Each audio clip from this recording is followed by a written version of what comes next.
What's up, guys? Welcome to episode 3 of Beyond the Yellow Tape. My name is Julian. We got Josh on the beats, and we got a special guest in the building today. My teacher, my professor, my good friend, Professor Linda Rourke from John Jay College. She rocks. Thank you. She's the sole person I graduated from school, but we all have one of those kind of people in our life. So this is But what do you mine. mean the sole person? You're the sole reason. If it wasn't for you, I Oh, the wouldn't. sole reason. Yeah. I take care of my students, right? Make sure that they get through those halls, Amen. graduate. My name is Linda Rourke. I'm a lecturer at John Jay College of Criminal Justice.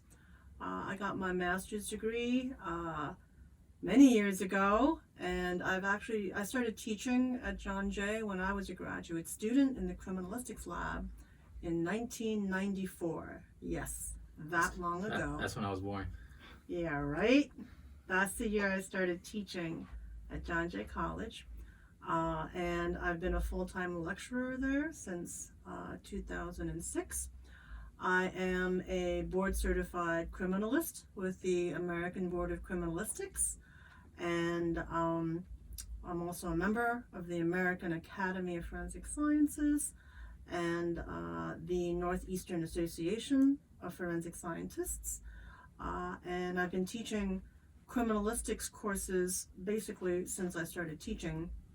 I started teaching the semester after I took the course, actually, the year after, and have only taken a few breaks here and there,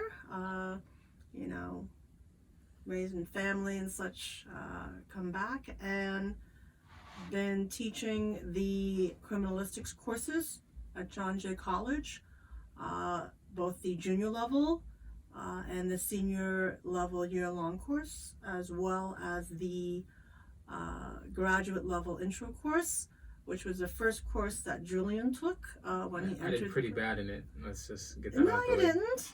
I went back and looked at your grades. They weren't that bad. I shaped up in time, I suppose. Yeah, you like okay, I gotta get the work going. And I've done casework with my mentor, Dr. Peter DeForest, who helped to start the forensic science program in the late 60s at John Jay College. He retired, I believe, around 2008 or so. But I did probably about just over a decade worth of consulting work with him in his private consulting company. So we worked on all kinds of cases. We worked with prosecution. We worked with defense attorneys on cases that dealt with, all kinds of issues. And I've also mentored various students in the forensic science program, both undergraduate students and graduate students. And I doubt Julian has talked about it, but I mentored him in his graduate thesis work, which may be a future podcast episode where you can tell everybody about, the research you did to get to the point where you are now. Indeed. And that's enough of an intro for me, I think. Basically, she's a genius. So I don't know about that either. You never advertise yourself that way. Expectations get way too high. Okay. But so if you guys ever need to fact check me, this is my fact check source right over here. So yeah, but then I'm gonna go fact check it as well. So yeah, double down. That's how we do it. Yeah. So she's my crim teacher, and her specialty is.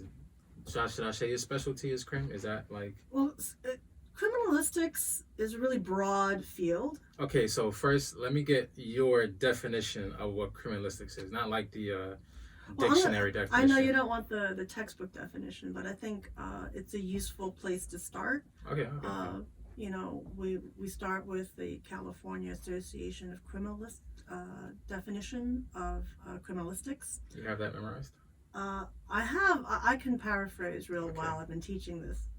I've been teaching this 26 years, man. 27 years almost. 26 and a half, I guess, at this point. So it's basically, first of all, forensic science, it's a study of the scientific applications into matters of legal concern. And criminalistics is probably the broadest subdivision in forensic science. It deals with the analysis of physical evidence, starting from recognizing what might be relevant evidence um, in any particular legal situation, but most people think of it in terms of crime scene.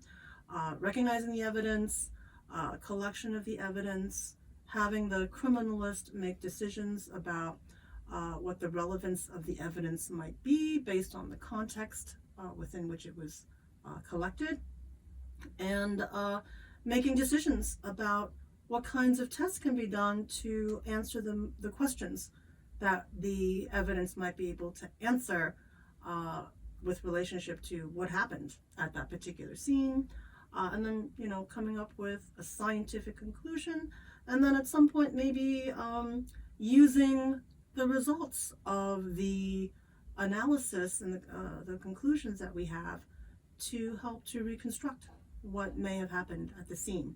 And when you get to the point of reconstruction, you want to use as much science as possible to make those, develop those hypotheses. But anything in science, one of the things that I feel that people tend to think is that science is written in stone.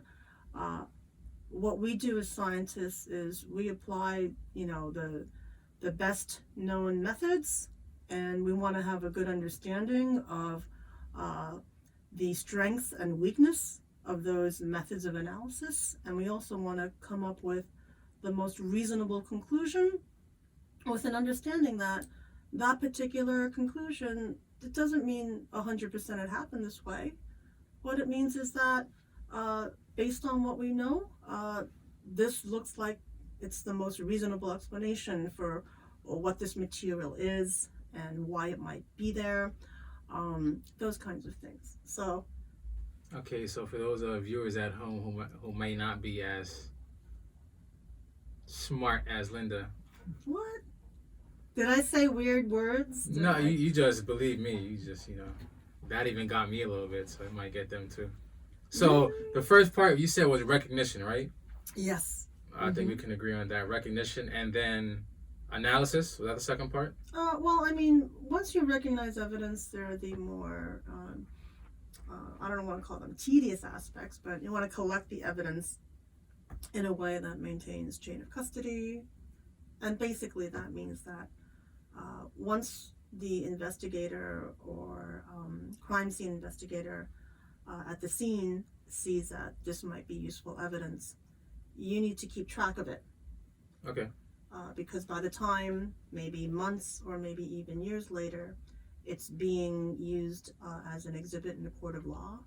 We want to make sure that at every point, from the point at which it was observed at the scene, all the way to the point where, maybe a lawyer's bringing forth this piece of evidence to you as the expert, Julian, that, yeah, you, expert, that you can take a look at it.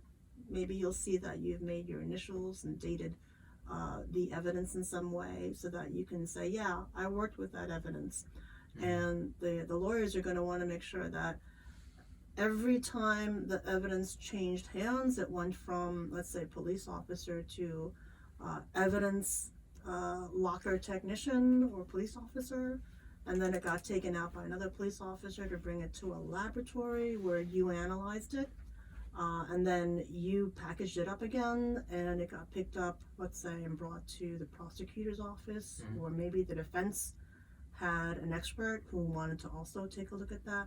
Every single time that changed hands, there's a record of who, what, when, where, how, all that jazz. And that would be the chain of custody. Just that is chain of custody. Making sure that piece of evidence is always accounted for at all times. Yeah. Mm-hmm. Okay. And I guess back to the definition. I guess that third part would be more. From what I got from it was maybe like connecting the evidence you found to the scene in terms of like when you said like the reconstruction. I guess that was.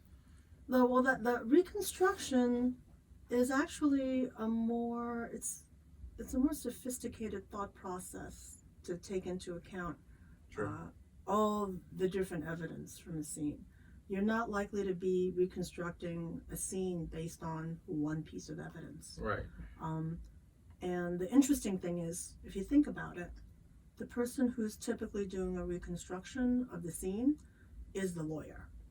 Because the lawyer, whether it's the prosecutor or the defense attorney, and that would be, let's say a criminal trial. It could be the plaintiff's lawyer or the respondent's lawyer if it's a civil case, like people are suing each other, that kind of thing.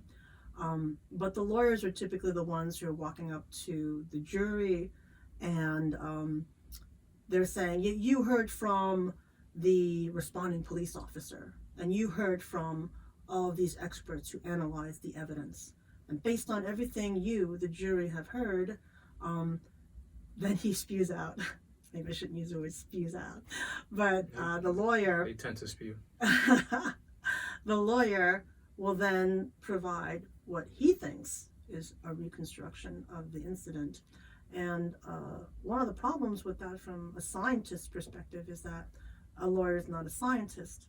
So they are going to be presenting a perspective that might not be very scientific in outlook. It might be more a perspective that, basically shines the best light for the case that they're trying to present. So if you're the prosecutor, you want to make all the testimony that the jury heard about, you want to make them think this is the guy or the girl, the woman, whatever. This person did this.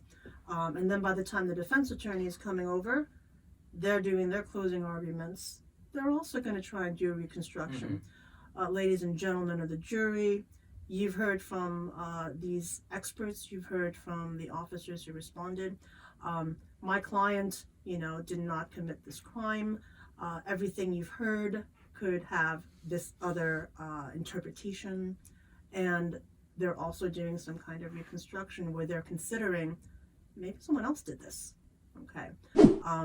And when you think of it that way, these attorneys, they're not scientists, and they're not necessarily using science to formulate their reconstruction or their opinion. So what you're saying is you believe scientists are the one who should be speaking on behalf of recreating these crime scenes? Absolutely. Okay. I like that.